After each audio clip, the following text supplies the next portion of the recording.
Welcome back to Roetell channel. In the last video, we've shown you how we manage raw material inspection under strict standards. In this episode, let's dive into the in-process quality inspection.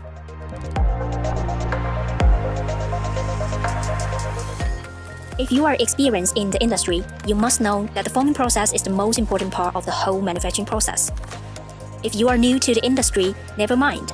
Check out our channel and you can learn much more useful information. In the forming process, mixed raw materials are being molded in the heating furnace under 1,600 degrees Celsius. Either too high or too low temperature can lead to higher defective rate of the final bottles. That's why our engineers monitor the temperature every 2 hours. In the forming process, constant monitoring on the molding performance helps to troubleshoot the problems and prevent defective products in high volume.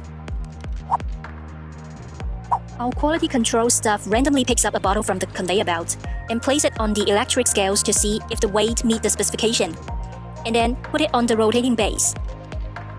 Rotated up, we can see whether the horizontal axis of the glass bottle is perpendicular to the ground, whether the wall thickness is uniform, and whether there are air bubbles. Once we detect any problem, we will check the mold immediately.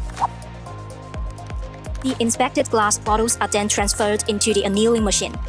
Before we can pack the bottles into a stack, every bottle passes a light panel, where our inspectors conduct another visual exam.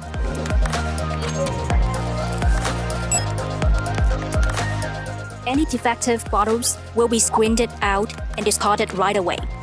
By the way, these bottles are not wasted. They are returned to our raw material plant, where they are crushed and melted again to make new glass bottles. That's why we say glass is also 100% recyclable packaging material. Here's another quality control procedure: physical checks.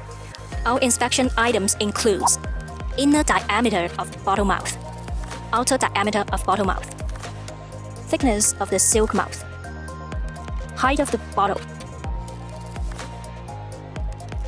In the volumetric check, first we weigh the empty bottle and record the reading.